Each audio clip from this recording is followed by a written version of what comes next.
I'll go ahead and turn it over to Chair Mosier, and with the Kansas Department of Health and Environment. Thank you, Mr. Chair. The Kansas Department of Health and Environment protects the environment and public health through compliance, enforcement, and proactive activities. If you look at fiscal year 2025, they requested $108.3 million, including $19.2 million SGF and 406 FTE positions. This was an increase of $5.8 million or 5.6% above the 2024 approved amount. The request also represents an increase of $350,000 SGF or 1.9% above the approved number for a request for funding for the Hazardous Waste Fund stabilization. The remaining changes in the agency request are primarily attributable to increased estimates for several trust funds and other federal funds in 2025. The agency estimates higher expenditures for remedial actions at contaminated sites and increasing public water supply loans.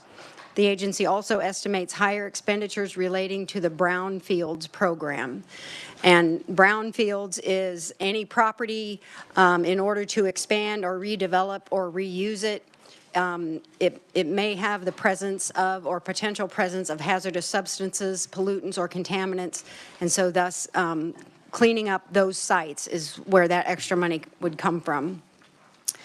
The Special Committee on Legislative Budget concurred with the agency's revised estimate with the following adjustments. They deleted the $350,000 SGF for Hazardous Waste Fund stabilization, and they deleted 8.1 FTE positions.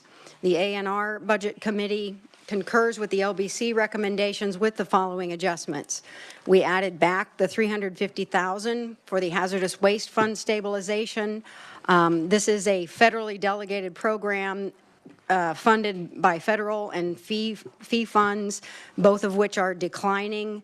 And again, this fund is needed to treat, store, and dispose of hazardous waste, which include special solvents, anything that can't go into a landfill. Other things are waste paint and used batteries. So the committee felt that was important to restore those funds. Also, we added back the 8.1 FTEs. The Budget Committee notes that the agency fervently said that they have the funding available for those 8.1 FTEs. And with that, I'll stand for questions for 25. All right. Committee, are there any questions? And the agency would have those 8.1 positions filled by the end of fiscal year 2025? Dylan. That's what they told us in committee. All right. Representative Hoffman. Thank you, Mr. Chairman. And with that, did you ask about if they had 8.1 vacant FTEs that they could just roll over and use? I know that they said they have the funding. Do they have the vacant FTEs that they could reclassify and use? Chair Mosier. Thank you, Mr. Chair. I did not. Do you know how many vacant FTEs they have? Chair Mosier. The fiscal analyst is checking. Okay, thank you. While the analyst is checking, is there any other further questions in regards to fiscal year 2025? Let's go ahead and move on to 2026, and then when you get that information, Chair Mosier, to share that with the committee. So, Chair Mosier. Thank you, Mr. Chair. The agency requests $84.8 million, including 3.4 SGF and 406 FTEs for 2026. This is an all funds decrease of $11.9 million or 12% below the amount provided for by the 2024 legislature. This request also represents an SGF decrease of $15.2 million or 81.7% below the approved number. These decreases are primarily attributable to the agency spending one-time SGF appropriations in fiscal year 2025 that do not recur in 26, including expenditures for the Small Town Infrastructure Program and the Livestock Water Management Program. These SGFs are partially offset by three enhancements: $210,000 for livestock waste management, $350,000 again for the hazardous waste fund stabilization, and $425,000 for the KIMES database. They are partially offset by increased estimates for several trust funds and other funds for fiscal year 2026. And again, like KDA, their water appropriations are going to go into those 5 different buckets, which are listed at the bottom. The LBC concurs with the agency request for fiscal year 2026 with the following adjustments. Delete 985,000 SGF to not adopt the 3 enhancement requests listed above, and then delete the 8.1 positions. So the A&R Budget Committee concurs with LBC's recommendations for 2026 with the following adjustments. We added back in those 3 enhancements. The livestock waste management consists of, they need contract engineers to approve any confined animal feeding operations applications, and they need the clerical staff to process those, and that's the need for that money. And the KIMES database is basically building a link between the state of Kansas and the EPA to get the environmental information that EPA requires. By having this set up, commerce can move quicker, decisions can be made faster. There's an external portal for businesses and internal links to outside businesses. So the committee felt like this would be a valuable asset for their department. Also, we have 3 additional, and this is going back to the water arena. We have 3 additional enhancements. $500,000 for the Watershed Restoration and Protection Strategy Program, and that is it's the acronym is RAPS, and that is focused on soil health practices. $500,000 for rural groundwater septic system and well testing, and that will allow county sanitarians to work in the rural areas to test, replace, or repair septic systems, and this is for the low-income folks. Right now, they have 17 counties on board, and they hope to add more. And basically, this is just this is a program that will help to protect rural and private groundwater. And then the third is $1 million for contamination remediation, and that is for orphaned sites in Kansas that need to be plugged. And right now there's 144 of those wells. And with that, I'll stand for questions. Thank you. All right, thank you, Chair Mosier. So I want to circle back to the, your committee had added the 8.1 FTE positions that can be funded from existing resources, like in 25. Yes. And then I look at the governor's, and you did not adopt this recommendation from the governor, where she was adding $1 million from the state water plan fund and adding 6 FTE positions. So Yeah. I guess what was she wanting to add as opposed to these 8.1? I'm not, I think those were district engineers throughout the state for the Department of Health and Environment to be located at 6 different places across the state, and we did not add that in. Okay. And also, the spreadsheet says 66 back in September, may have filled since then. No. Okay. No, this is the question from earlier about the employees. All right. Committee, any questions for fiscal year 2026? Representative Hoffman. My guess is that they could probably absorb those 8.1 FTEs and not add and just, but I'll wait until next week, maybe try to get a little bit more information and we'll look at it. Maybe if we can get more information on exactly which ones are filled and not filled. Okay, thank you. Any further discussion on fiscal year 2026 for KDHE Environment? Seeing none, Chair Mosier. That was a lot easier than this morning, wasn't it? Thank you. No need to feel guilty. Thank you, Mr. Chair. I move that the Committee on Ag and Natural Resources budget recommendations to the House Committee on Appropriations be adopted for the Kansas Department of Health and Environment in the Environment Division for fiscal year 2025 and 2026 as provided in HB 2007. All right, committee, you've heard the motion. Is there a second? Second by Representative Estes. All those in favor of the motion say aye. Aye. Opposed? Motion passes. All right, Chairperson Mosier, Kansas Department of Wildlife and Parks.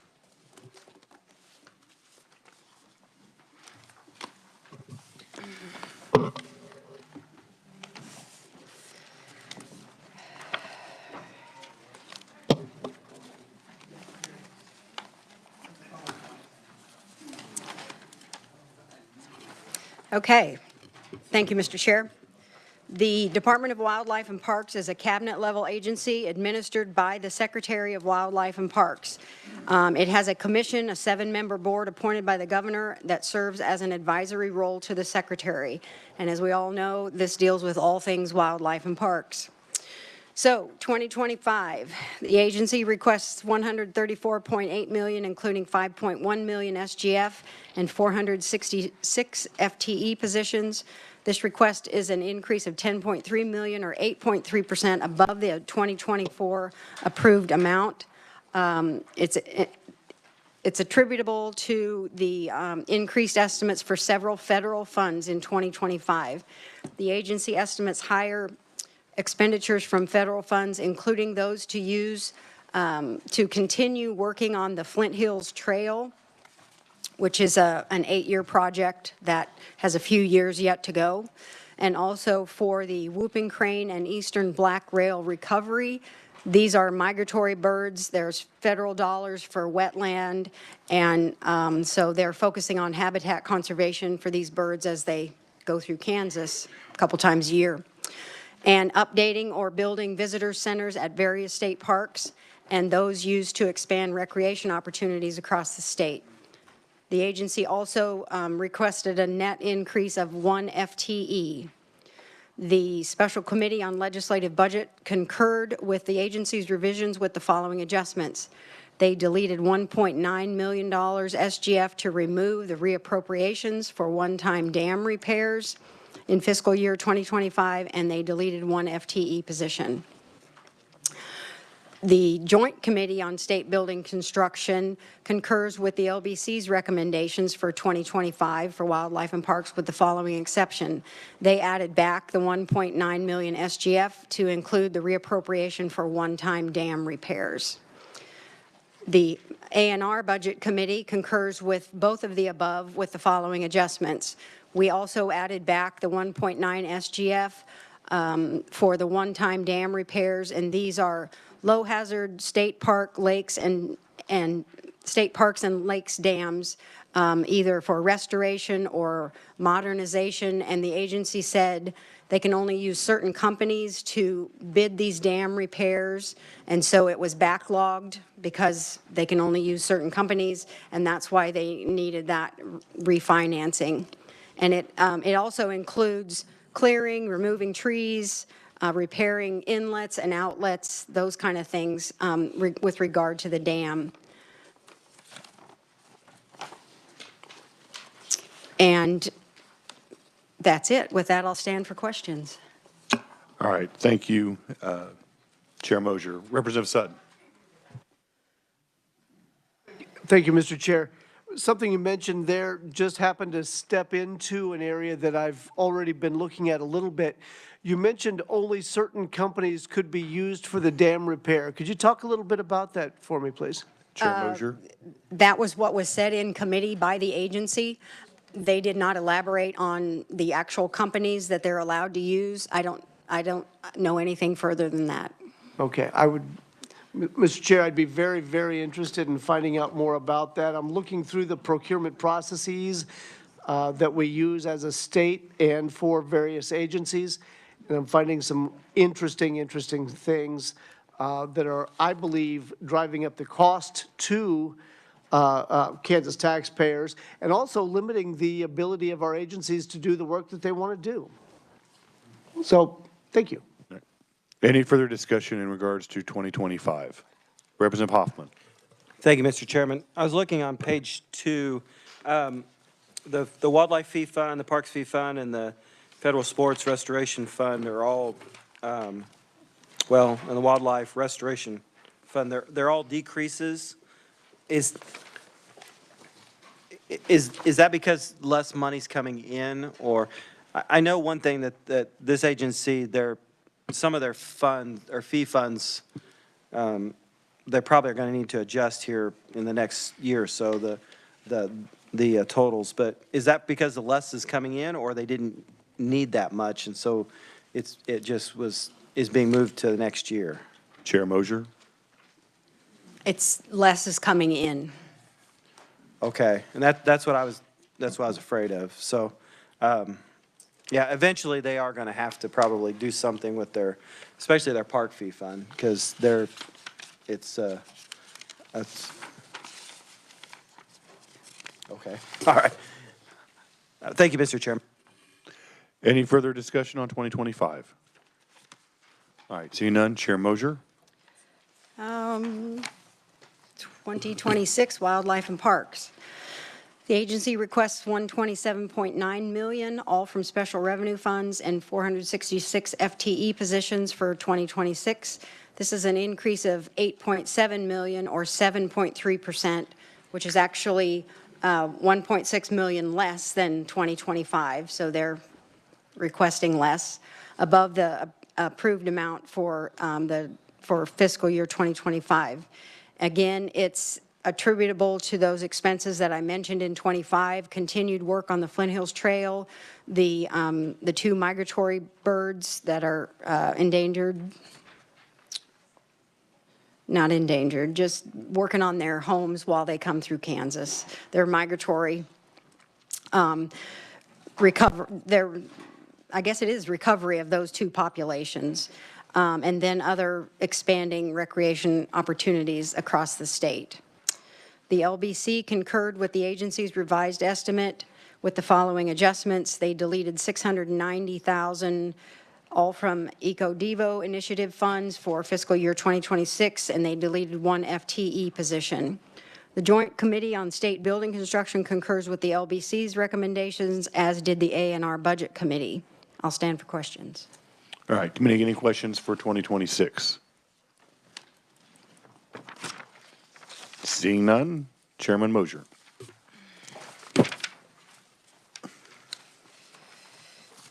Thank you, Mr. Chair. I move that the Committee on Agriculture and Natural Resources budget recommendations to the House Committee on Appropriations be adopted for Kansas Department of Wildlife and Parks for fiscal year 2025 and 2026 as provided in HB 2007. All right, committee, you've heard the motion, seconded by Representative Carlin. All those in favor of the motion say aye. Aye. Opposed? Motion passes. All right, and your last one for today, I believe, and that is the Kansas Water Office. I think it's Chair the last Mosier. one.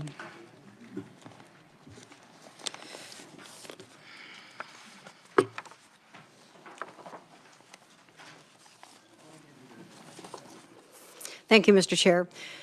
The agency requests $74.4 million, including $1.4 million SGF and 24 FTE positions for 2025. This request is an increase of $17.2 million, or 30% above the 2024 approved amount. These increased estimates come from the Water Projects Grant Fund and the Water Technical Assistance Fund. The Water Projects Grant Fund is basically the action fund of the Water Office, where cities and towns and rural areas can modernize their water infrastructure, their water treatment plants, new filters, those kinds of things.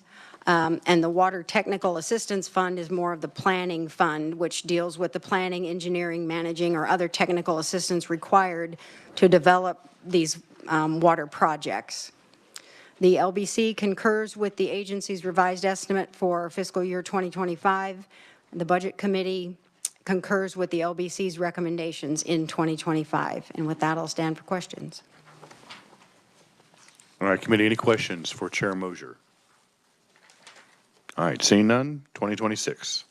I did fail to mention, obviously, the Water Office is the water planning policy and arm and coordination agency for the entire state.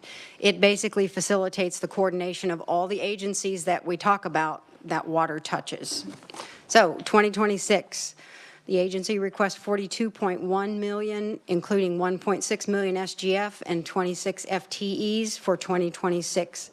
This is an all funds decrease of $7 million, or 14.3% below the 2024 approved amount.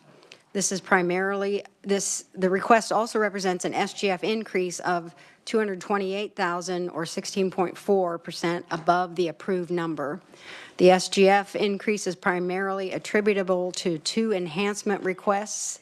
The Water Office requested 2 new FTEs, $211,000, and then an additional $9,300 SGF for capital outlay to provide support equipment for those 2 FTEs.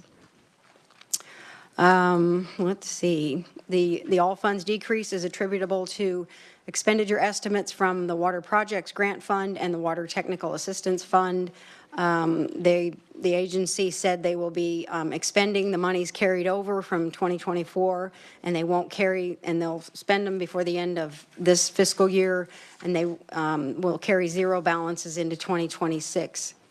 Lower expenditures in those funds are partially offset by estimated increased expenditures for rehabilitation of high hazard potential dams totaling $1.2 million, and requested increases in the state water plan fund totaling $535,183 for 26. And again, the water requests that are being made are coming out of these 5 buckets. The Special Committee on Legislative Budget concurred with the agency's revised estimate for 2026 with the following adjustments. They deleted the funds for 2 new FTEs, and they deleted the capital outlay amount that would be required to support those 2 FTEs. The Budget Committee concurred with the LBC's recommendation with the following adjustments. And so we're going to get into the water asks. So $2.8 million for water planning and project development, and that is a long-range look at our water supply in Kansas. There are 14 basins in the state, and they will do a basin-by-basin evaluation. And with regard to the water infrastructure, a request was made for $6 million for the Water Projects Grants Fund. Again, that's the boots on the ground money that will do the projects, and $2 million for the Water Technical Assistance Fund, which is the planning arm. And then they also requested $3 million for hydrosuction at John Redmond. This is a pilot project. It's another method to clean reservoirs instead of the dredging. And if you want to find out more about that, you can look in their overview book on page 16. And on page 19, it describes their request for $250,000 for an independent program evaluation, looking at all of the current projects and programs that are going on in the Kansas Water Office, so they can get independent feedback about, what they're doing. And then the additional ask of $800,000 for the aquifer modeling at KU, and this will be for groundwater management or ground GMDs. Help me out. Western groundwater management districts 1 and 3, and this will be a 3D survey. So that total came in $500,000 less than what the governor had on her sheet. And a discussion was had about requesting quarterly or biannual reports on again, how this money's being spent, and is it doing what they hope that it would do? So, and with that, I'll stand for questions. Any questions in regards to 2026? And I believe staff is going to be handing out the balance of the State Water Plan Fund. Representative Sutton. Thank you, Mr. Chair. We've been talking about water for a very long time. I have a feeling we'll be talking about it for a very long time more. But I am a little concerned here that the first item on the added list is 2.8 million for water planning and project development to evaluate the 14 existing basins. We've been talking about water for a long time. Have these basins not been evaluated in all this time? Are we starting from scratch here? Well, that Chair is a behemoth project. And it has not been done. I mean, we're looking at the Ogallala, we're looking at the reservoirs, which provide water for almost 2/3 of the population of the state. And this is a giant look from above at where the water is. And Representative Sutton. I believe it's a huge project, and I believe it's an important project. Don't get me wrong.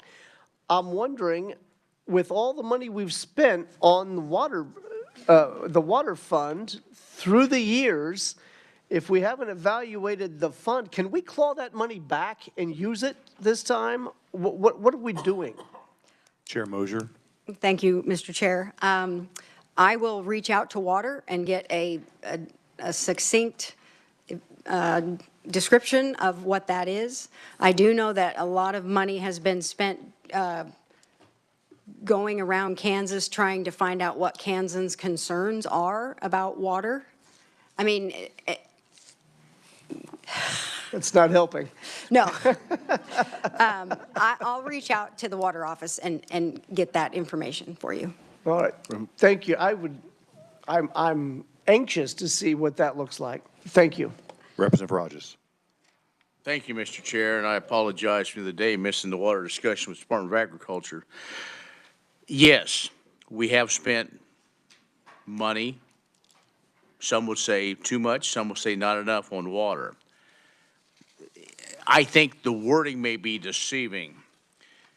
Since the full funding of the state water plan has only been in recent years, what this is based on the local consult meetings that happened around the state this summer in our off session. I was able to go to many of them, coming with what the priorities are for Kansans and other water stakeholders. This is more than just an evaluation of the existing watersheds. What this is as things were going together with less monies, some projects were or were not being done. It's a natural resource, things change. So, Representative Sutton, I agree with you. It is a daunting task, and I think as we look at this is one of the goals, is to see exactly where we are. Water touches, honestly, all of us. We can debate whatever we want to. If we don't have water, we ain't here. So, that being said, what this is because I questioned it as well, was this needed? But as you go through that process and then rank those projects of what are needed, because I think you're going to find what's needed maybe in Water 1 area in Johnson County may be different than what's needed in northwest corner of the state or southwest or so on. So Is that new? Is it new? Some of this stuff they have not evaluated. They have not done some of this because the monies weren't there. And that's, no, I'm not going to argue that we haven't spent a lot of money. The money that has been, but then again, I think what happens, Mr. Chairman, I will not drone on this, but I might, but part of the situation is we're trying to get a hold of this so we don't have 17 different fingers or hands that got to get in the bucket for water, and so we can have a true plan moving forward. Now, we can debate if this is the right one to take out or this is the right one to change. And so, and we can discuss that as we go, Mr. Chairman, but it goes deeper than just simply reevaluating, I think, what's going on in some of the watersheds that are here right now. Representative Hoffman. Thank you, Mr. Chairman. So looking at the State Water Plan Fund, on page 2, I think I'm reading this correct. It looks like to me if we do exactly what everything on this, we're going to have to backfill $23.1 million of SGF to make this fund whole. Am I correct in that? Is that how that works? Chair Yes, Mosier. that's correct. So, I mean, I know water is very important, but we've also went from spending $41 million to now we're going to be spending almost $65 million in SGF, and so I don't know. I'm not sure where we'd cut, but it certainly looks like it's increasing very quickly.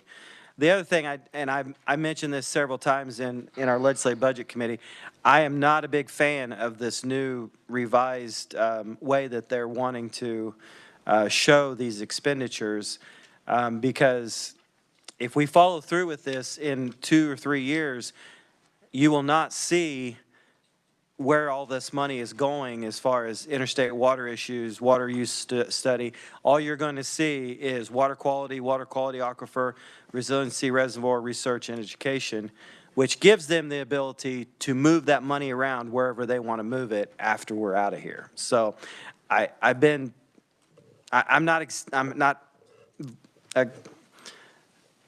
brought that up several times. I think we should not allow this to happen, but the $23 million really does concern me, and I'm not sure what we do at this point on that. Chair Mosier. Thank you, Mr. Chair. We had discussions about that, the accountability as well.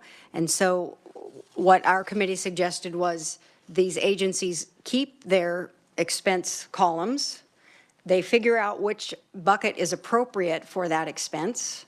And then they still report to us, yes, here's what we spent in water quality, but here's exactly what we spent in water quality. Representative Hoffman. Okay, but is there the restriction that they can't move money from one? So my understanding is the reason why they want to do this is because then they can say, well, we want to move some money from the watershed dam construction to riparian wetland program because we're not using as much there, but we decided we want to move that money instead of coming back to us and saying, hey, we need to move that money. Are they, if we do this, are they going to be able to move that money around through the water quality or water aquifer as however they want to do it? Chair Mosier. Sorry. Thank you, Mr. Chair. That discussion did not happen, but I would hope to believe that the Kansas Water Office is very in touch with where the funds need to go. I mean, for the betterment of Kansas and our water supply. Representative Hoffman. I agree to a certain extent, but I mean, there's some of these programs that we say, yes, they're important, we want to fund these. If we give them the ability to say, well, I've seen it happen too many times where we give the agencies the ability to move money around, and they don't always do it the way we want it when it's later. So anyway. Chair Mosier. Thank you, Mr. Chair. I will reach out to the Water Office and all of these agencies that deal with water and find that out. Representative Amix. Thank you, Mr. Chairman. Just a question on the 800,000 for the aquifer modeling. That's for 2 GMDs, is that correct? Chair Mosier? Thank you, Mr. Chair. Yes, that is correct, 1 and 3. Mr. Chairman, Yes. Representative Amix? another question along those lines. Was there any discussion about this being an ongoing project, that there'll be modeling of the other GMDs? Chair Mosier? Thank you, Mr. Chair. I believe Groundwater Management District 4 is already completed. Okay. And probably going forward to get them all done, and then we'll have those records on file. Mr. Chair. Representative Amix? So we're going to have an ongoing expense there probably over the next several years? Chair Mosier? Thank you, Mr. Chair. It's been a long day.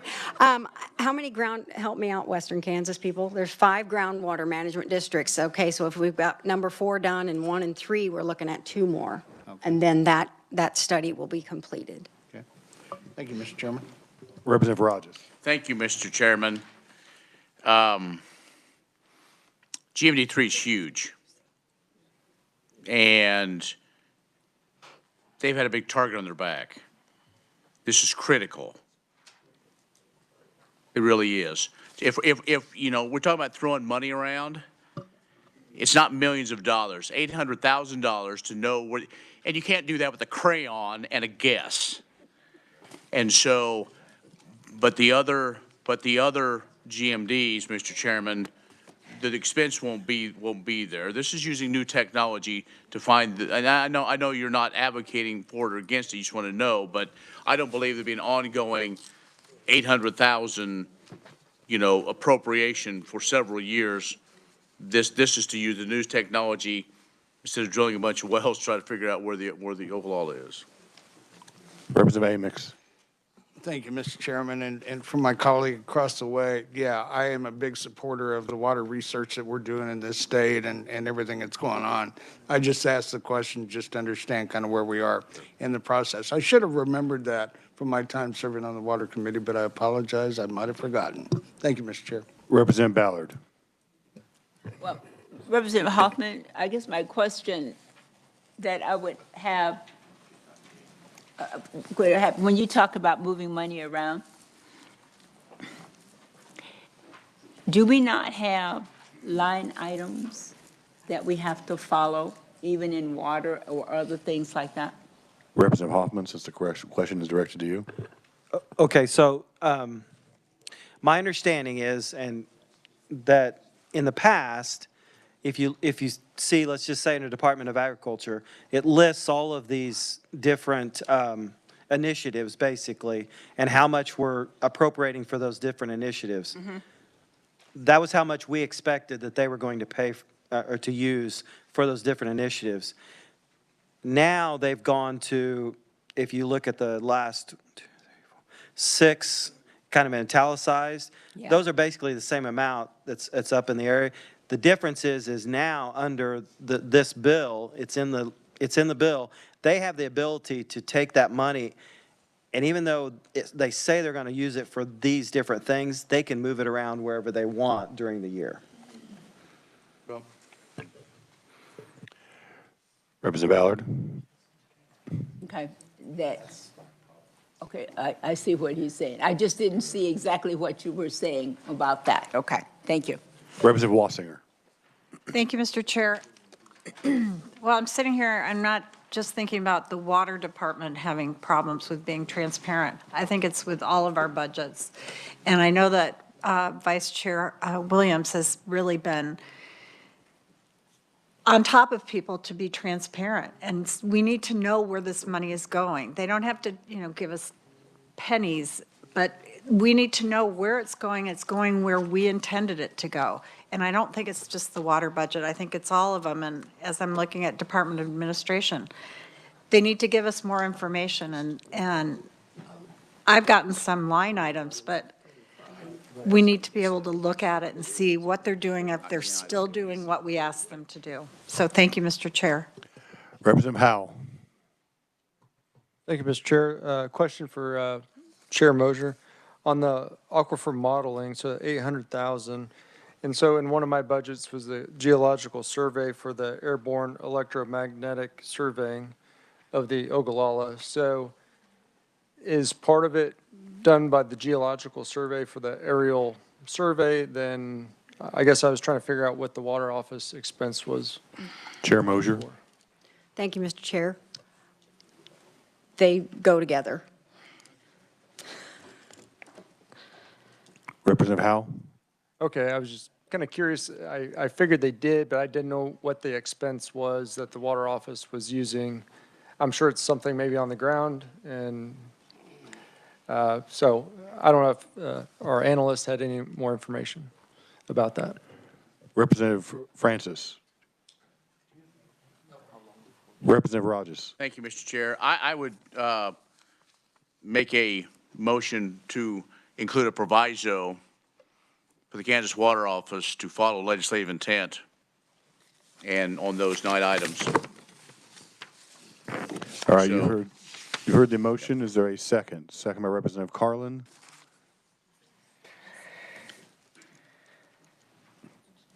Do you want to, Is that the correct language? I'm sorry, Mr. Chairman. Jill?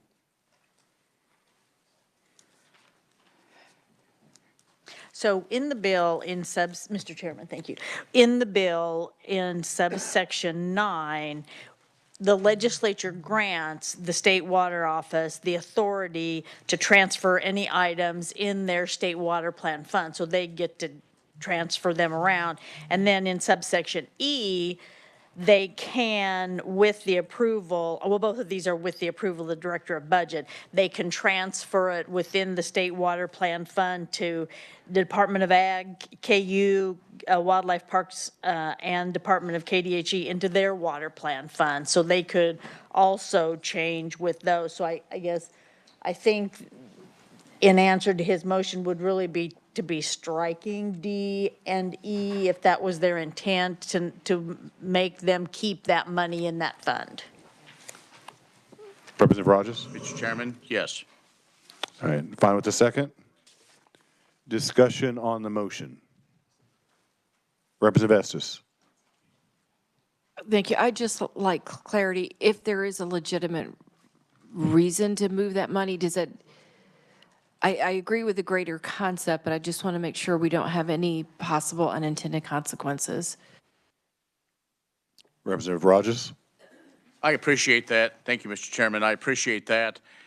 I think we have, when we're not in session, I think we have LCC and State Finance Council that if we have a massive emergency, something needs to be done, they could act on that. So I am more concerned with whoever we decide to start down that process of making sure agencies do follow legislative intent. I understand the flexibility, and I don't want to necessarily hamstring them, but we've got to get in control of this of just having power. And I know I'll hear about it once we're done in this meeting, but I think that's, if that's the will of the committee, I think these were the items that were negotiated or approved out of the committee of priorities, of funding priorities through existing and if there are additional monies to be put into the state water plan.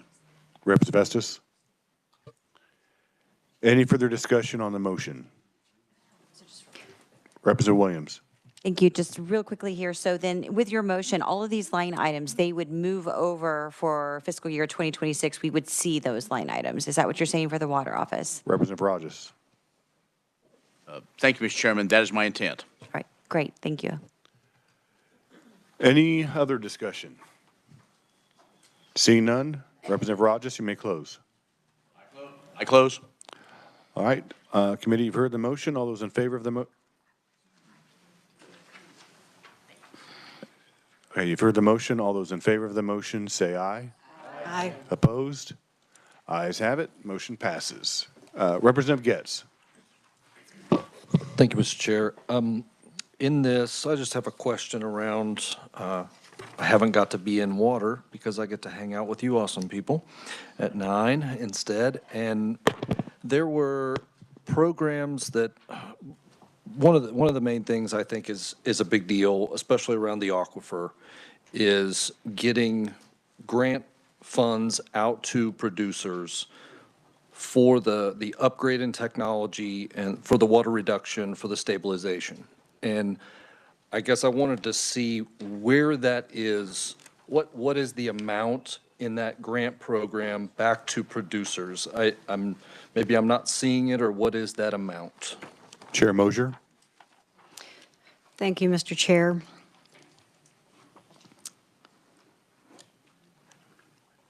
Would you mind repeating the question so the fiscal analyst can find There's- the answer for us? Grant programs out to producers specifically around the aquifer to upgrade water technology and regulators and all sorts of different technology that are there. How much money is in that? I mean, with the motion that we just passed, whatever that line item says right now, we're saying spend it on that, and they're going to have to be accountable. I'm just wondering what that number is for the grant program specifically. Okay. Thank you. Thank you, Mr. Chair. Yeah. We'll get that information to you. And I believe there are multiple grant programs for different things that a producer can do with regard to water conservation. Representative Rogers. Thank you, Mr. Chairman.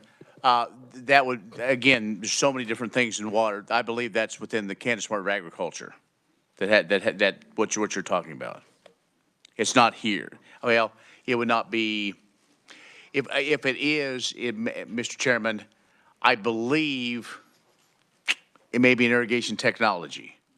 If I remember right, I'm pretty sure, but we can sure find out. But it's within the Department of Agriculture at the Water Office's budget.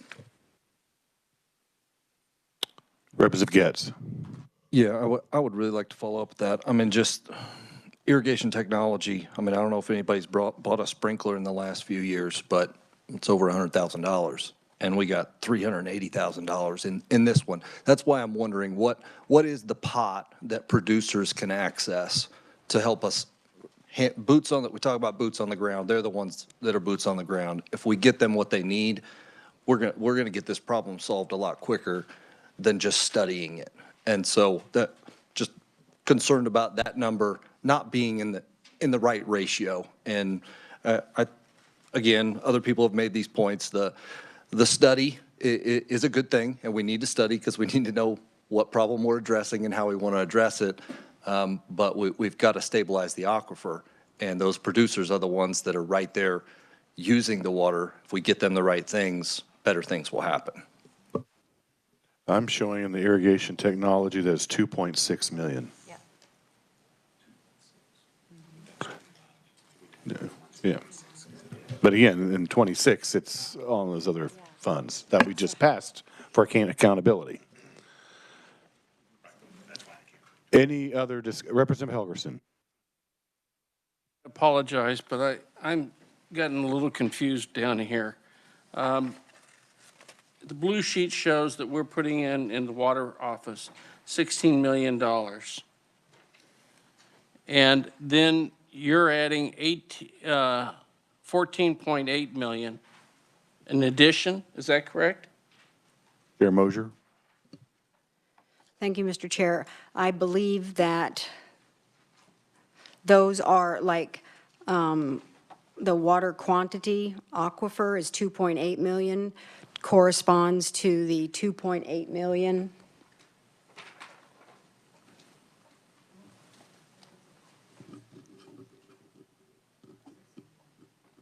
So that includes your recommendation, where it says fiscal year 2026 ANRBC recommendation? Yes, that's correct. It's embedded in there? Yes, So not in addition, it's actually in the figures. yes. So the Representative Helgerson? So the 16 million is what is included in your recommendation currently. It's everything. Chair Mosier? Thank you, Mr. Chair. Yes. Okay. And this still leaves us with a water plan bill, and I'm not sure, of $41 million in SGF and with an understanding then that we're putting in an additional 23 million, probably from from SGF, to fund the whole. So we're going to put $64 million of SGF into this water plan that we haven't seen the complete plan. Is this the governor's plan? Chair Mosier. Thank you, Mr. Chair. Our 14.8 compares to her 15.3. We're under hers. And honestly, the total number, the state general funds transfer, is that coming from, for all of these different agencies, Dylan? Yeah, so it's not just from the water office, it's from the KDA and the Department of Health and Environment. So that number includes all of those enhancements that I've talked about of these three committees. Representative Helverson. Well, I understand it's coming just water office. Has anybody been briefed on what the governor's and the water office's intent is over the next several years? And I heard a figure, we're talking about 60-some million dollars of SGF, and I heard annually, and that it's going to go to 100-and-some million annually then, and I haven't been briefed on it. I haven't seen a bill, and I'm asking if that's the plan that I just haven't picked up. Chair Mosier. Thank you, Mr. Chair. I have not seen anything beyond the numbers that I have in my possession right now. Looking ahead, looking back, I don't know if the water chair has had discussions with the governor. I don't know what the long range is. I would say, there is no bill, as far as I know. There is bill. What? Representative Rogers. Thank you, Mr. Chairman. Thank you for I'll be as brief as I can.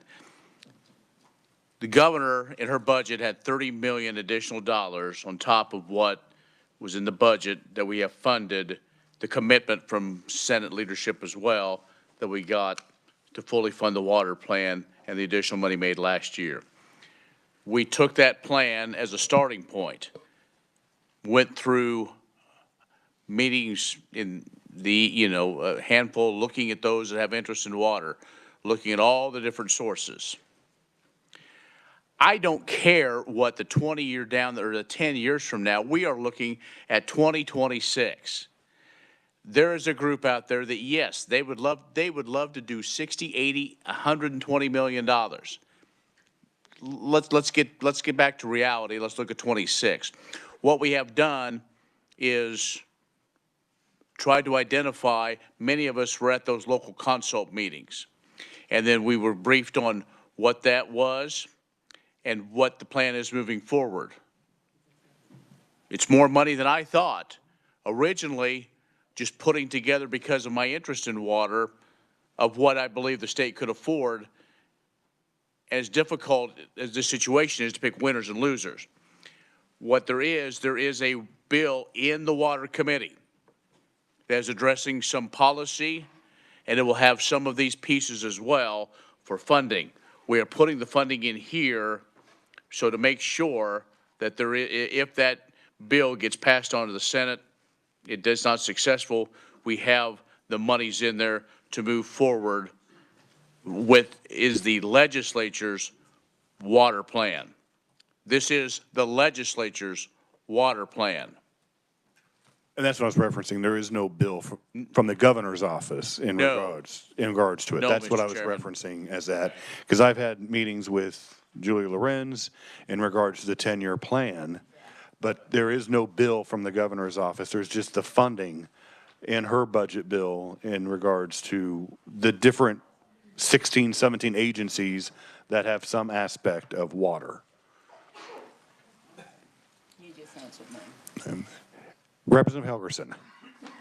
So if we're going to go down this path of $64 million of SGF, are there performance measures for this addition? And where are they? Chair Mosier. Thank you, Mr. Chair. These are,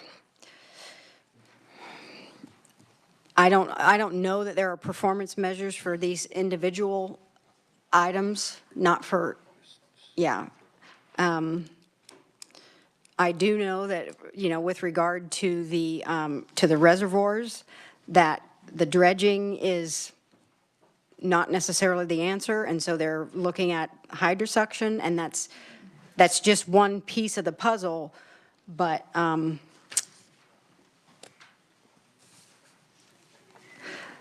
again, I'm going to say that the Water Office has the state's very best interests in mind when it comes to preserving our water resources. Representative Helgerson. I totally agree. I'm sure that everybody has their interests of trying to take care of the water problems. Wichita, we're not in western Kansas, but we don't have enough water. And it's fairly obvious to everybody in Wichita. And so if I go ahead and support $64 million this year, and probably the next several years, I would expect somebody or my constituents to ask the question, well, are we going to get more water? Does it mean this? And when I was driving up to Topeka the last few days, I happened to listen to KMUW, and they were talking about the additional water programs that were going to be out there. And they talked about how we were going to put these tens of millions of additional money. And at the same time, they had someone from western Kansas saying, we should build a big aquifer from the Missouri River straight out. I heard the governor talk about this was going to be like a highway plan.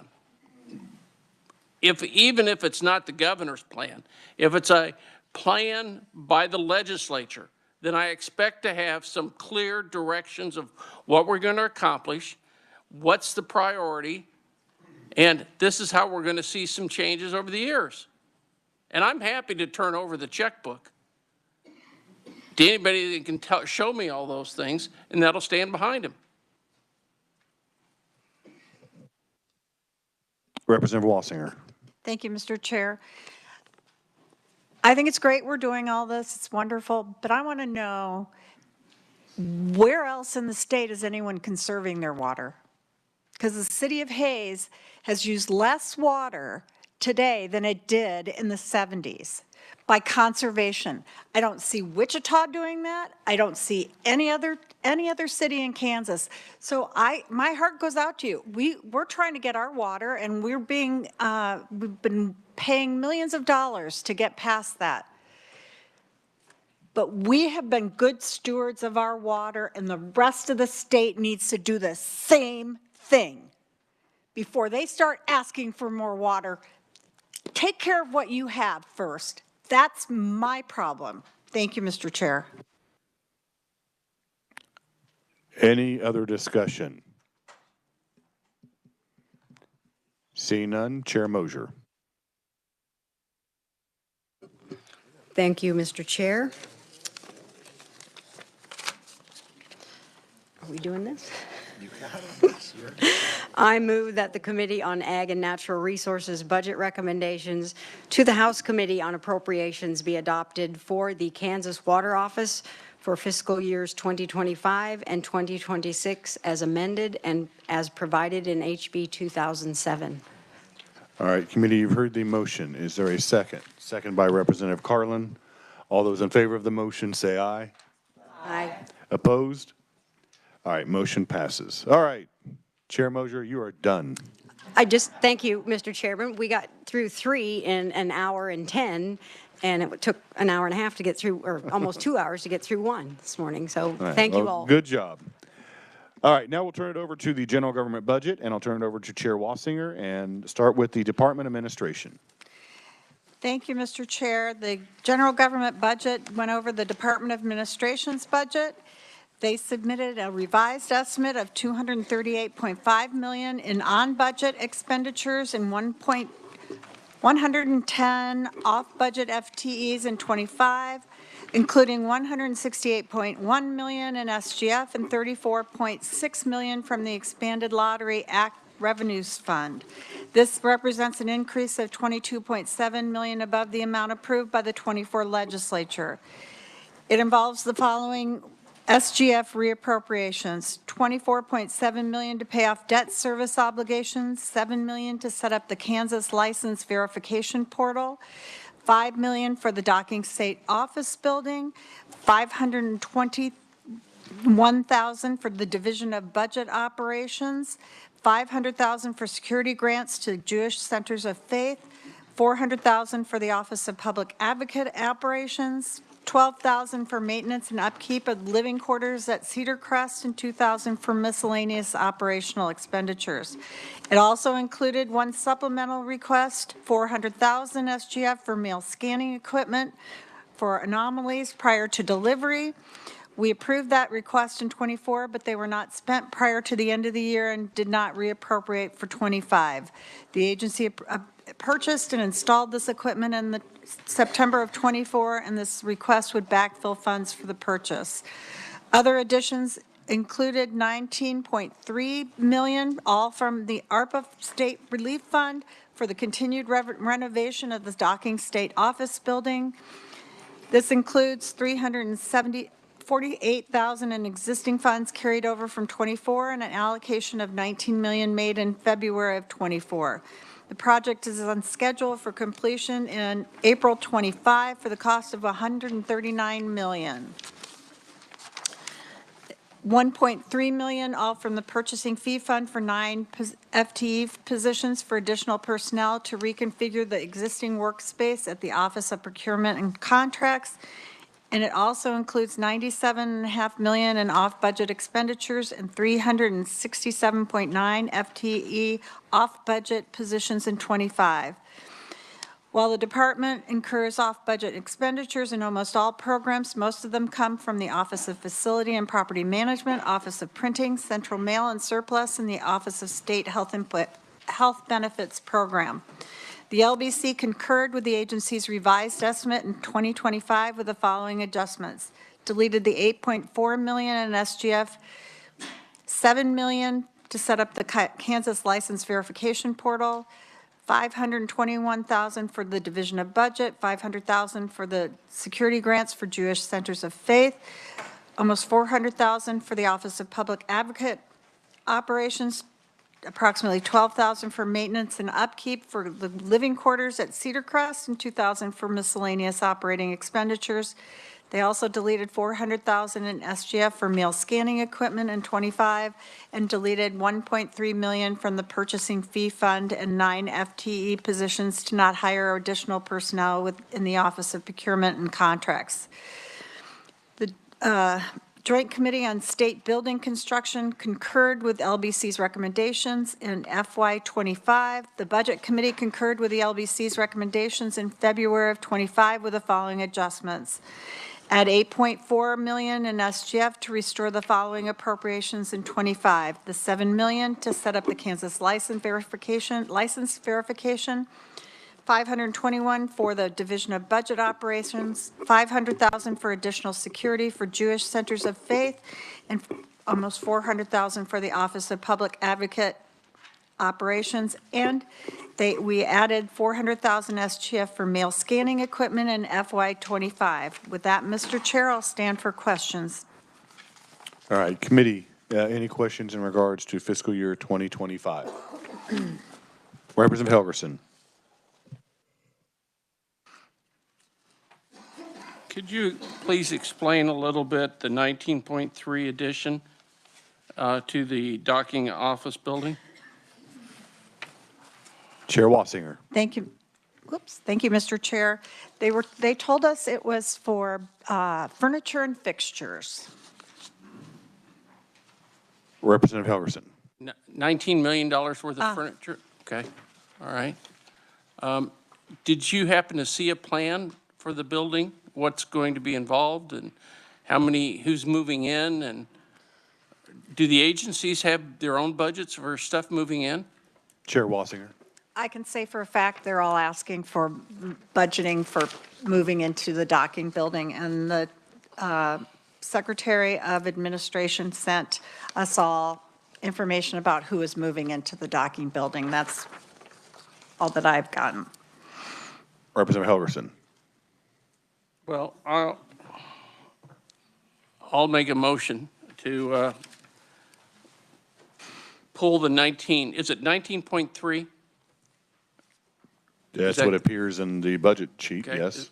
To make a motion to pull out the 19.3 till we have further clarification of what it's going to be used for. You've heard the motion. Is there a second? Seconded by Chair Wassinger. Yes. Discussion on the motion. Seeing none, Representative Helgerson, you may close. Close. All right, committee, you've heard the motion. All those in favor of the motion say aye. Aye. Opposed? No. The ayes appear to have it. Ayes do have it. Motion passes. Further discussion on fiscal year 2025. All right, seeing none, Chair Wassinger, you may proceed with 2026. All right, thank you, Mr. Chair. The agency requested $191.4 million on budget expenditures with 110 on-budget FTEs for 26, including $147.2 million SGF and 36.1 from the ELARF Expanded Lottery Fund. This represents an increase of $22.3 million above the amount approved by the 24 legislature for 25. It includes two enhancements, $26 million to begin conversion to a cloud-based enterprise resource planning ERP system. If this is approved, it would be a 3-year project for a total cost of $100 million. The department currently uses the Oracle PeopleSoft ERP to provide accounting and human resources and services to state agencies. These systems were implemented in 95 and 2010 respectively.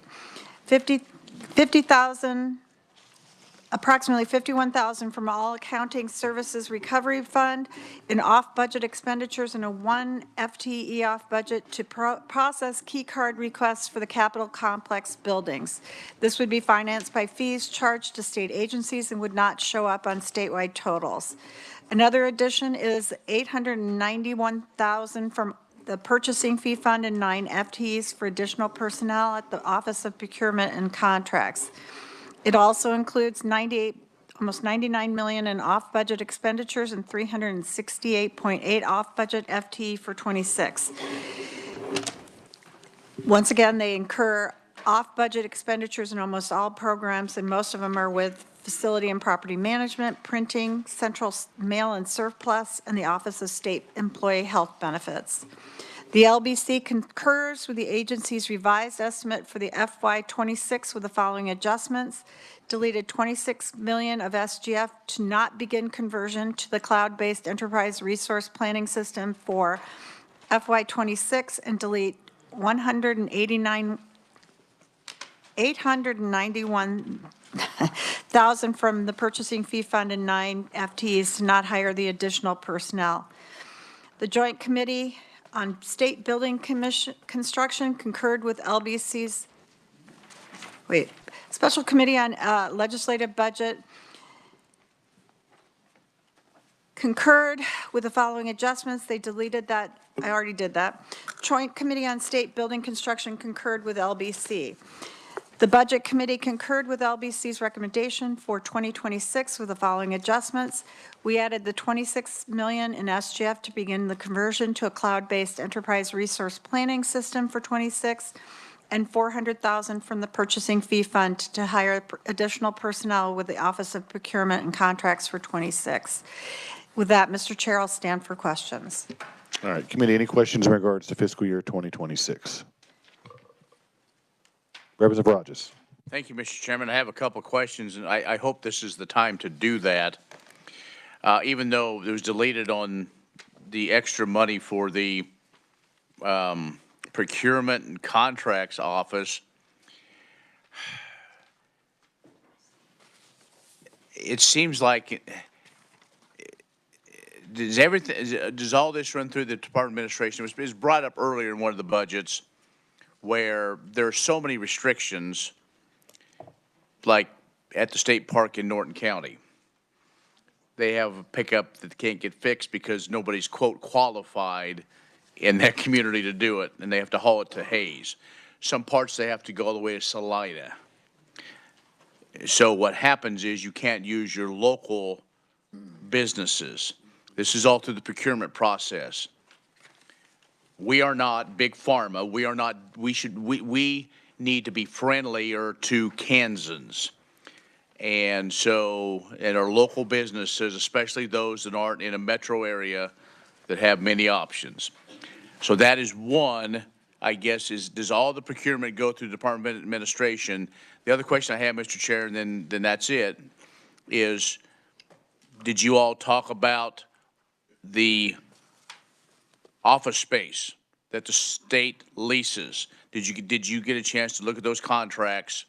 And were there discussions as far as, you know, and the movement, and kind of my 2B or 2A is, would you share who is supposedly moving into the docking office building for all of us, please? Chair Wassinger. Yes, Mr. Chair. I thought the Secretary of Administration said that he sent it to all of the committee members, but he said the agencies that will be moving into docking upon completion in mid-2025 is the Secretary of State, the Department of Commerce, the Office of Personnel Services, the Division of Budget, Capitol Police, and the Office of Facilities and Property Management. Each of these offices have a very public-facing mission and serve as a first step for Kansas government who has a direct tie to the State House and need quick access to and from the buildings. Backfilling the space these agencies currently occupy will be a multi-year process, although we've begun initial planning on how to best maximize the available space.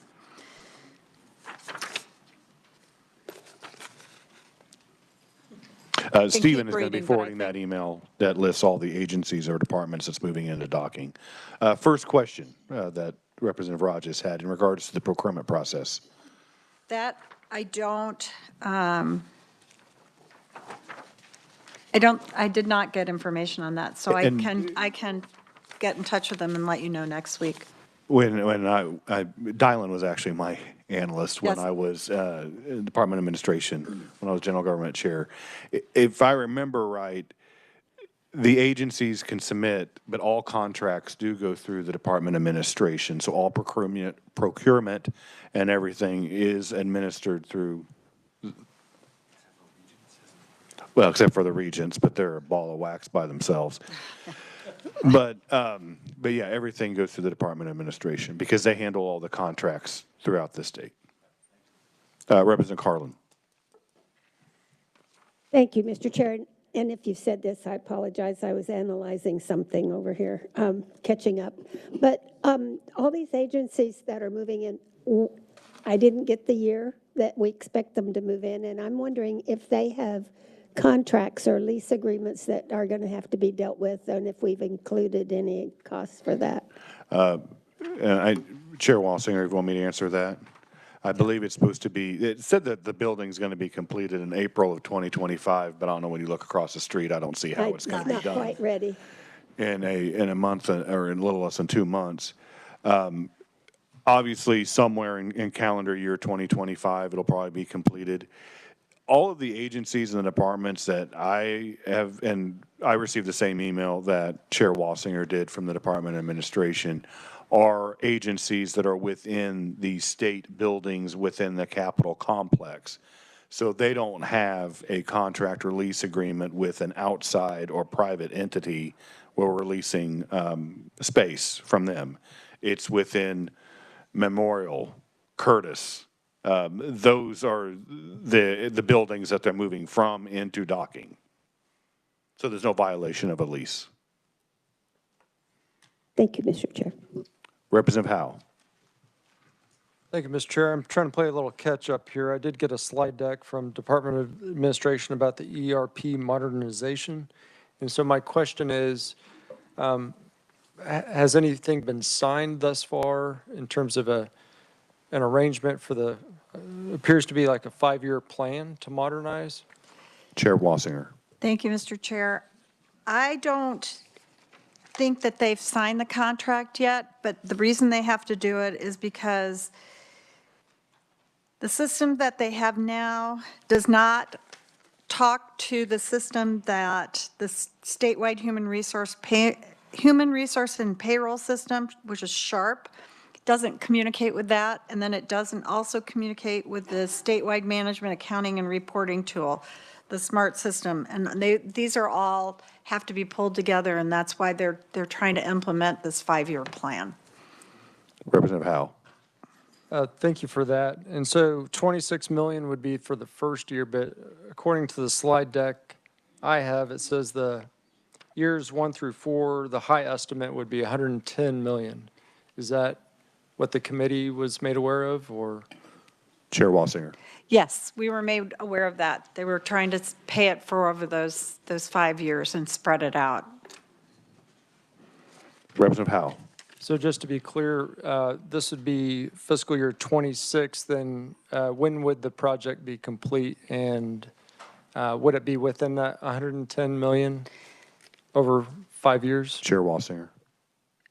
They believe it will be done, and they think that 110 is kind of on the high side, so they're trying to make sure that they come back and they can adjust as they go through. Representative Hoffman. Representative Turk. Thank you, Mr. Chair. Now, in the committee hearing, the director made it clear that he wouldn't likely be around to see the end of this project. So this is long-term 5-year projecting. It is rough numbers. The first stage of this will be laying the groundwork. We'll be hiring the appropriate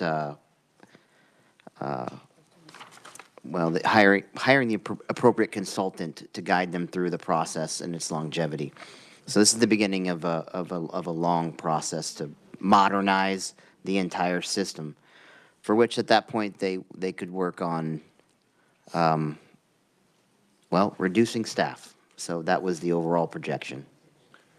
And other information that had been shared with me in regards to this is the system that we're currently using, as the chair mentioned, they don't communicate to each other. So there's a lot of, as the previous representative said, a lot of staff that has to try to integrate all this together. It's antiquated. I think it was in 95 when it was instituted and upgraded in 2010. So we're 15 years after that. It's so antiquated that you can't upgrade it anymore. We've done all that we can. This is a large bill. I don't like it, but we have to do it. Otherwise, we're going to have a system that is going to just collapse, basically. We've prolonged this for so long that now it's coming to the point where we got to pay the piper, I guess is the best way to put it. Representative Howe. Yes, I agree with the desire to modernize. It would be, hopefully lead to better services to the taxpayers of Kansas. I guess my question is, and something I'm not very knowledgeable about, but the speed at which technology is changing. So if it's a 5-year implementation, will the technology change enough in 5 years that we're already out of date? And AI and all these other technologies, how much of new technology could be integrated into a program like this over 5 years? I mean, was there any discussion about that? Chair Wassinger. Thank you, Mr. Chair. They believe that this is going to take us into the future, and the 5-year plan will update as we go along. Representative Hoffman. Thank you, Mr. Chairman. I wanted to ask about the 400,000 for the additional personnel. So I'm looking on page 4. It says 9 FTEs, 891,000 is what the LBC deleted, and then you guys added 400,000, but it doesn't mention the FTEs. So did you just add the 400,000 and then they use existing FTEs? Chair Walsinger.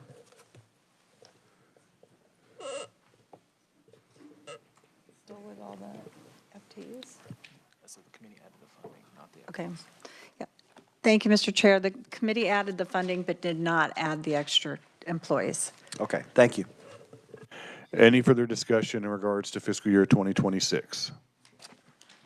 Seeing none, Chair Walsinger. Thank you, Mr. Chair. I move that we approve the Department of Administration budget for 2025 and 2026 as amended. All right, committee, you've heard the motion. Is there a second? Second by Representative Turk. All those in favor of the motion say aye. Aye. Opposed? All right, motion passes. Chair Walsinger. Okay. We'll move on. I believe to the Real Estate Appraisal Board. Is that where we are? That is correct, yes. Okay.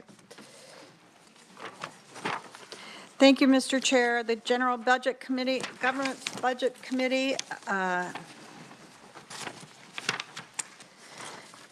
received the budget for the Real Estate Appraisal Board with a revised estimate of $381,239, all from special revenue funds and expenditures. It's equivalent to the amount approved by the 24 legislature. The agency has not submitted any supplemental requests, and there is no SGF involved. The LBC concurred with the agency's revised estimate in 25, and the Budget Committee concurred with the LBC's recommendation in 2025. I'll stand for questions. All right, committee, any questions for Chair Walsinger? Seeing none, you may move on to 2026. Thank you, Mr. Chair. For FY 2026, the agency requested $443,064, all from special revenue funds and expenditures, and 1 FTE for 26. The request is $61,825, or 16.2% above the amount approved by the 24 legislature for 25. The increase is primarily attributable to the enhancement request for an executive director transition plan of $50,000. The LBC concurred with the agency request in 2026 with the following adjustment. The LBC deleted the $50,000 from the special revenue funds and the 1.0 FTE person not to hire a replacement to serve as the executive director's successor and receive the necessary training for the role. The House Committee on General Government Budget added $50,000 from all special revenue funds and 1 FTE to hire a replacement to serve as the executive director's successor and receive the necessary training for the role. I will tell you that the current executive director has been in office for a very long time, and she wants to retire, and they've got to find someone to do it. And we said, go ahead and do that. So with that, Mr. Chair, I'll stand for questions. All right, committee, any questions in regards to fiscal year 2026? All right, seeing none, you may move on to 2027. Okay, I thought it was done. All right. Thank you, Mr. Chair. The agency requested $443,064 from special revenue funds and expenditures and a 1 FTE for 26. The request, again, is $61,825, or 16.2% above the amount approved by the 24 legislature. Its increase is primarily attributable to the enhancement request for the executive director transition plan. The LBC concurred with the agency for 26 and deleted the $50,000 from the special revenue funds and 1 FTE. The House Budget Committee for General Government Budget concurred with the LBC's recommendation for 2026 and added that the $50,000 of all special revenue funds and 1 FTE to hire the replacement to serve as the executive director's successor and receive the necessary training. With that, Mr. Chair, I'll stand for questions. Are there any questions in regards to fiscal year 2027? Did I do the right one? I must have done, I'm sorry. Did I do the wrong one?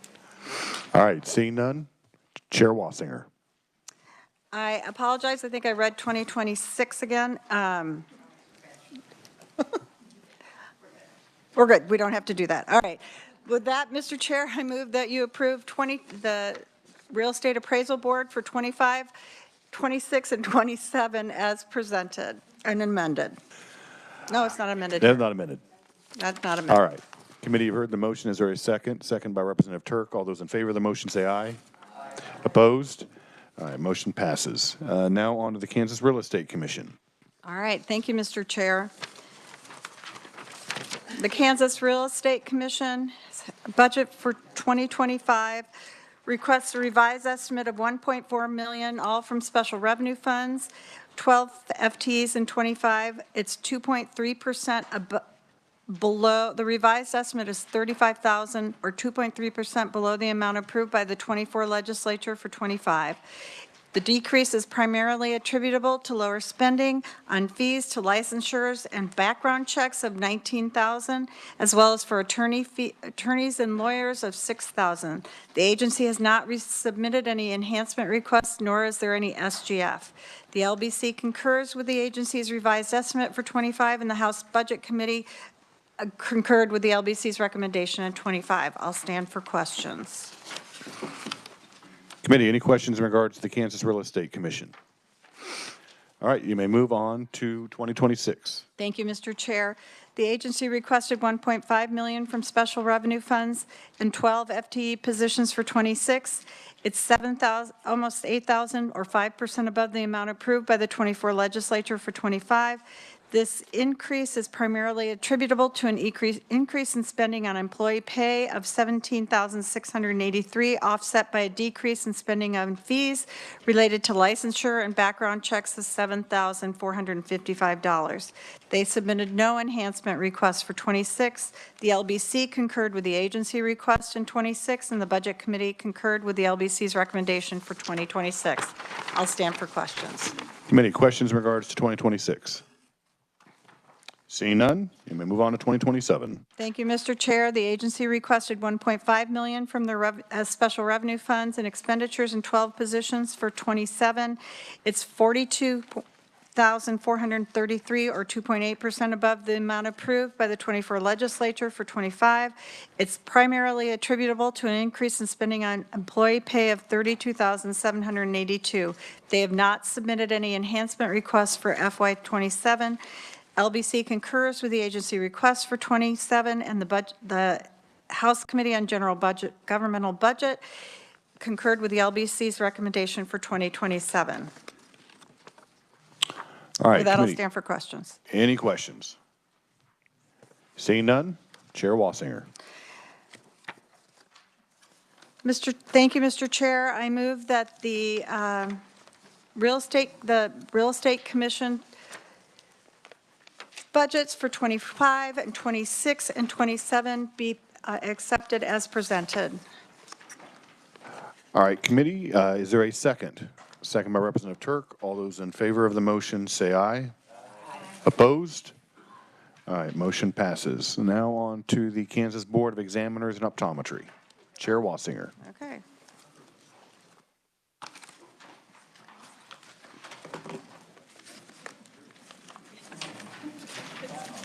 Okay.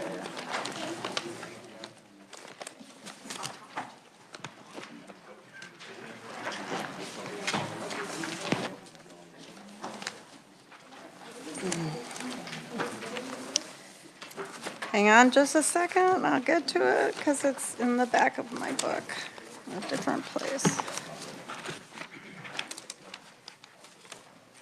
All right, do you have them?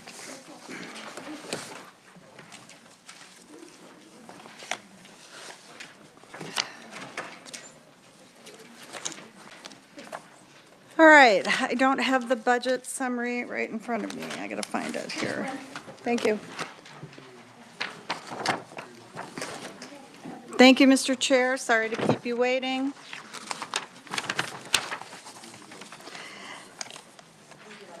The Board of Examiners and Optometry requested a revised estimate of $235,762, all from their optometry fund and expenditures in 2 FTEs in 25. This is the same amount approved by the 24 legislature. It includes 1 additional FTE in salary for the retiring executive officer to train her replacement for 3 months in 2025.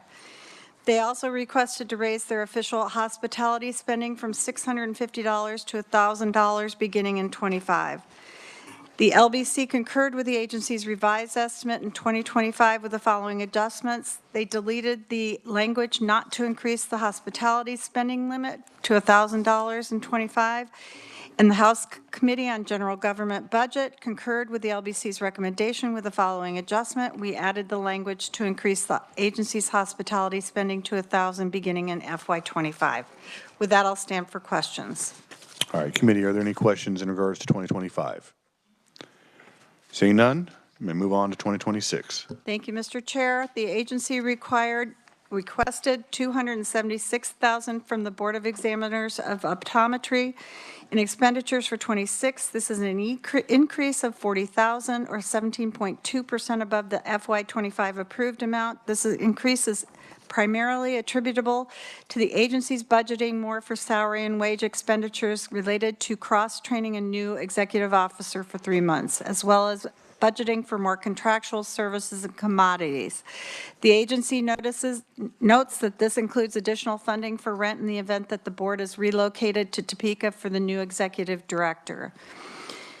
The LBC concurred with the agency request, but deleted language not to increase the hospitality spending limit to $1,000 in FY '26. And the House Budget Committee on General Government Budget concurred with LBC with the following adjustment. We added the language to increase the agency's hospitality spending limit of $1,000 for 2026. With that, Mr. Chair, I'll stand for questions. Committee, any questions? All right, seeing none, we may move on to 2027. Thank you, Mr. Chair. The agency requested $257,369 from the Board of Examiners of Optometry in expenditures for '27. This is an increase of $21,607 or 9.2% above the '25 approved amount.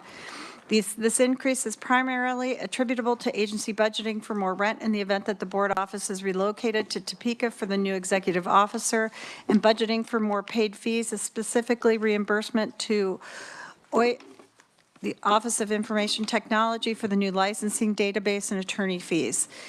The LBC concurred with the agency's request with the following adjustments: deleted language not to increase the agency's hospitality limit to $1,000 for FY '27, and the House Committee on General Government Budget concurred with LBC for with the following adjustment. We added language to increase the agency's hospitality spending to $1,000 for FY '27. All right, committee, any questions? Seeing none, Chair Wassinger.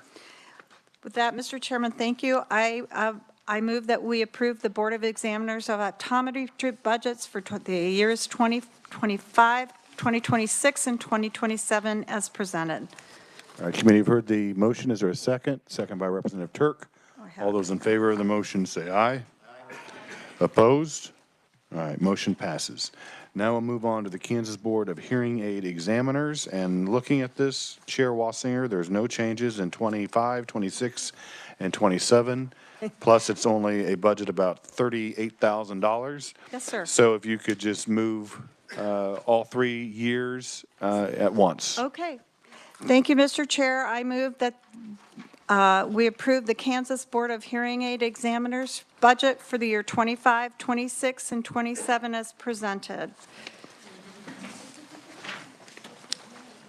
First, are there any questions in regards to those? I wouldn't think so.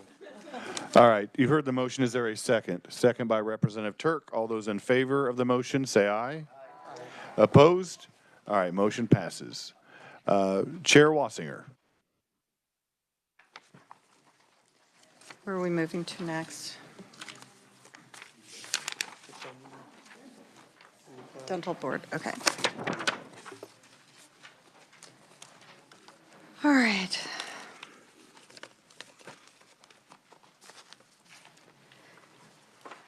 Thank you. Thank you, Mr. Chair. The Kansas Dental Board. The agency requested a revised estimate of $587,967 from the Dental Board Fee Fund. There's no change from the amount approved by the 24 legislature. LBC concurred, as well as the House Committee on General Government Budget for the recommendation for 2025. I'll stand for questions. Committee, any questions?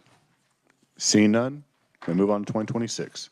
Thank you, Mr. Chair. The agency requested $544,000 from the Dental Board Fee Fund for 2026. This is a decrease of almost $44,000 or 7.5% below the 25 approved amount. The decrease is primarily due to decreases in computer programming as part of the licensing database modernization project of $42,600. The LBC concurred with the agency's request for 26, and the House Committee on General Government Budget concurred with the LBC's recommendation for 26. I'll stand for questions. All right, committee, any questions? Seeing none, 2027. Thank you, Mr. Chair. The agency requested $510,000 from the dental board fee for 27. This is a decrease of almost $78,000 or 13.3% below the 25 approved amount. The decrease is primarily attributable to decreases in computer programming of $72,000 and the state buildings capital charge of $6,000, which relates to rental payments for capital improvements and other costs of state-owned buildings not allowed under other funds. The LBC concurred with the agency's request for 27, and the House Committee on General Budget concurred with the LBC's recommendation for 2027. With that, I'll stand for questions. All right, any questions in regards to 2027? Seeing none, Chair Wassinger. Thank you, Mr. Chair.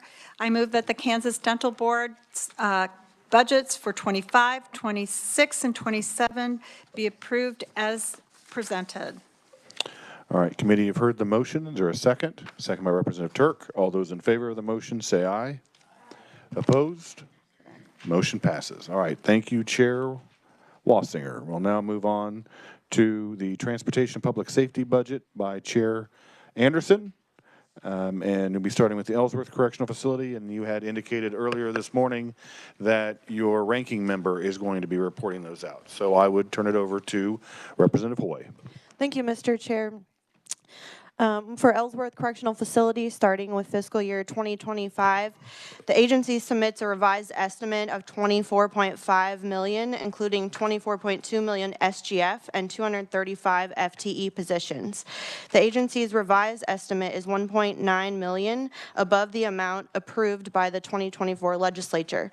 This increase is largely due to the transfer of $2.1 million SGF from the central office to the facility to reduce the shrinkage allocation. The LBC concurs with the agency's revised estimate in fiscal year 2025.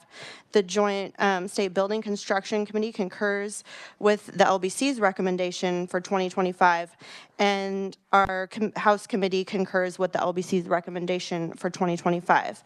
With that, I would stand for questions on fiscal year 25. Committee, any questions for Representative Hoy?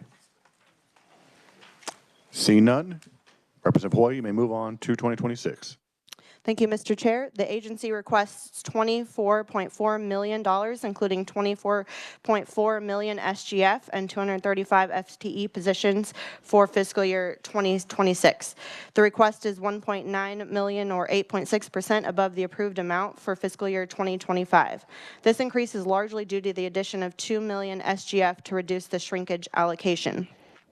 The LBC concurs with the agency's revised estimate for FY 2026 with the following adjustment. Delete $163,169 SGF to remove premium pay for bilingual officers for fiscal year 2026. The Joint Committee on State Building Construction concurs with the LBC's recommendation for 2026. And the House Committee on Transportation and Public Safety budget concurs with the LBC's recommendation with the following adjustment. Add $163,169 SGF for premium pay for bilingual officers for fiscal year 2026. And I would stand for questions.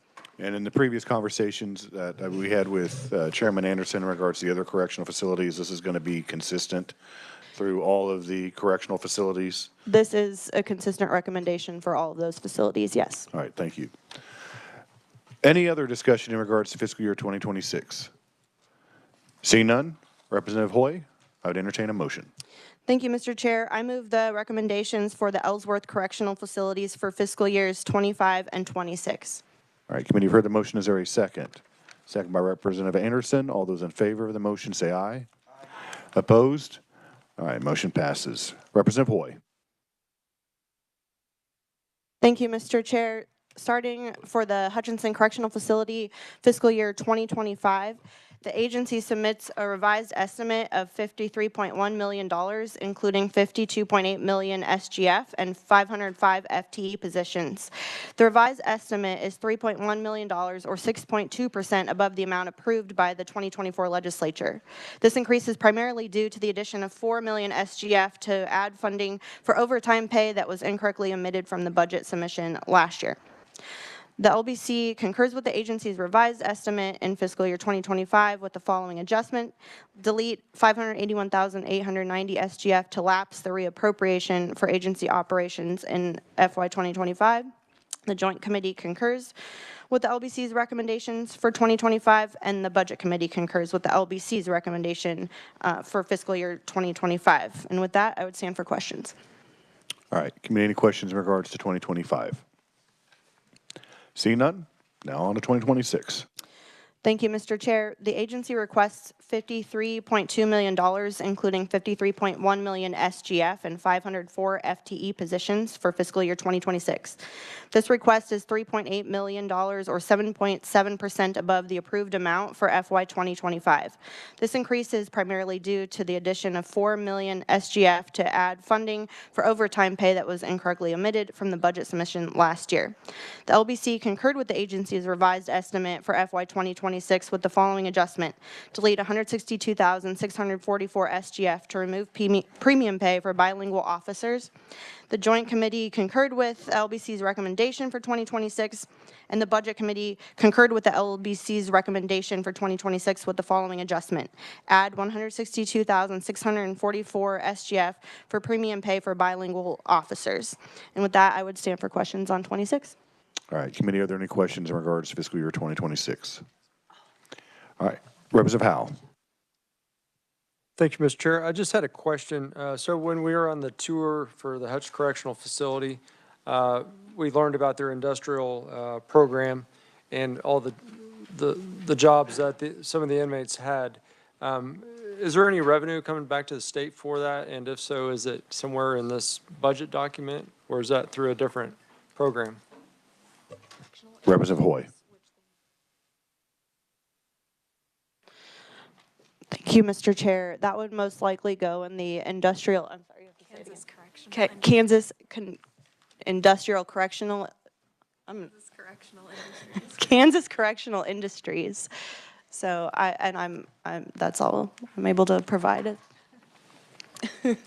Representative Hoy, Howell. I was just curious, is that a different budget altogether, or it's embedded within the KDOC budget somewhere? It's probably embedded with the Department of Corrections. And research is saying it is. Any other further questions in regards to 2026? All right, Representative Hoy, I'd entertain a motion. Thank you, Mr. Chair. I move the recommendations for Hutchinson Correctional Facility for fiscal years 2025 and 2026. All right, committee, you've heard the motion. Is there a second? Second by Representative Rogers. All those in favor of the motion say aye. Aye. Opposed? All right, motion passes. Now on to the Larned State Correctional Facility. Representative Hoy. Thank you, Mr. Chair. The agency submits a revised estimate of $19.8 million, including $19.3 million SGF and 187 FTE positions in FY 2025. The revised estimate is $1.3 million, or 7.5% above the amount approved by the 2024 legislature. This increase is primarily due to the transfer of $957,374 SGF from the central office to the facility to reduce the shrinkage allocation. The agency also deleted 5 FTE positions and added them to newly reopened housing units at Lansing Correctional Facility. The LBC concurs with the agency's revised estimate in FY 2025. The Joint Committee concurs with the LBC's recommendation in 2025, and the Budget Committee concurs with the LBC's recommendation for 2025. And with that, I will stand for questions. Committee questions. Seeing none, 2026. Thank you, Mr. Chair. The agency requests $19.3 million, including $19.3 million SGF and 187 FTE positions for FY 2026. The request is $1.3 million, or 7.5% above the approved amount. This increase is largely due to the addition of 1 million SGF to reduce the shrinkage allocation. The agency also deleted 5 FTE positions and added them to the newly reopened housing units at Lansing Correctional Facility. The LBC concurs with the agency's revised estimate for fiscal year 2026 with the following adjustment. Delete $105,456 SGF to remove premium pay for bilingual officers for FY 2026. The Joint Committee concurs with the LBC's recommendation for FY 26, and the Budget Committee concurs with the LBC's recommendation for 2026 with the following adjustment. Add $105,456 for premium pay for bilingual officers. And with that, I would stand for questions on 2026. All right, committee, are there any questions for 2026? Seeing none, Representative Hoy. Thank you, Mr. Chair. I move the recommendations for Larned Correctional Facility for fiscal years 2025 and 2026. All right, committee, you've heard the motion, second by Representative Anderson. All those in favor of the motion say aye. Aye. Opposed? All right, motion passes. Thank you, Representative Hoy.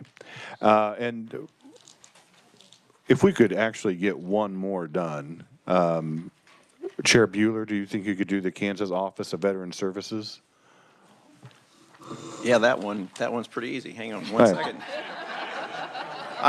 I'm ready to go on Department of Children and Families if you'd rather do that one. We'll hold off on DCF and KDHE Health until tomorrow. Yeah. 1 second to get the right folder, please. And then committee, that'll be the last budget that we'll have tonight. And then I'll kind of describe how things will go tomorrow. So Chairman Bueller, whenever you're ready. All right, just give me this. I find the one with my notes.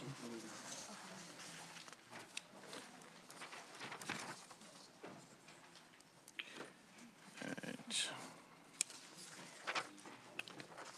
Multiple copies of all this stuff. I need it. There we go. All right, I will go in just a very brief, you can all read the agency overview, but the Office of Veteran Services provides veterans and veterans' families with advice and assistance obtaining veterans benefits services that are intended to improve the quality of lives.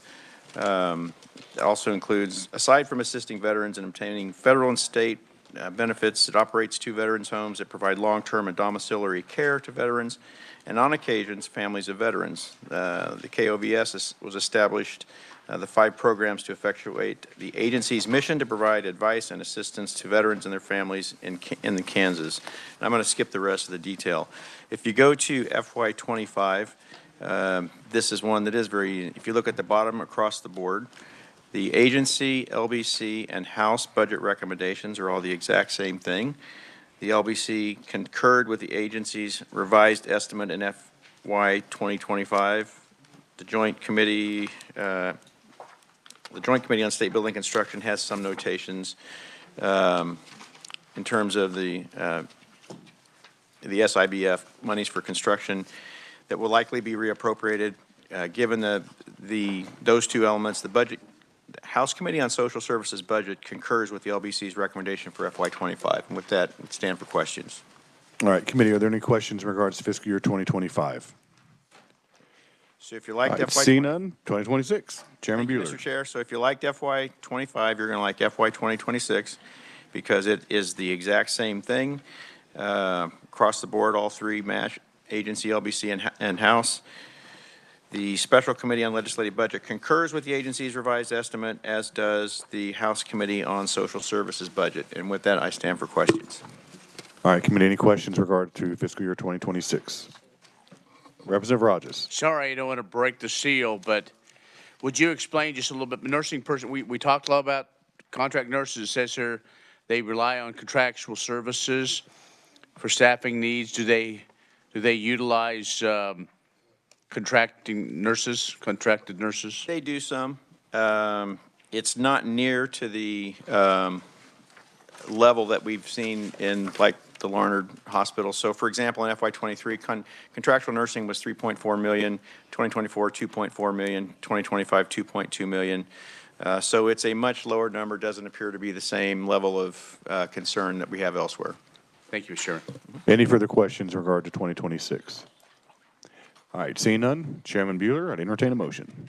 Thank you, Mr. Chair. I move the Social Services Budget Committee's recommendation on the Kansas Office of Veteran Services budget for fiscal years 2025 and 2026. All right, committee, you've heard the motion, seconded by Representative Ballard. All those in favor of the motion say aye. Aye. Opposed? All right, motion passes. All right, I want to thank all of you for the work that we did tonight. That's going to be the last that we're going to be doing this evening. The plan for tomorrow will be coming in at 9. We'll work until we go to session at 11. Then, depending on how long session lasts, right after session concludes, we'll come back down here, work. We will have lunch provided by Pinniger and Smith.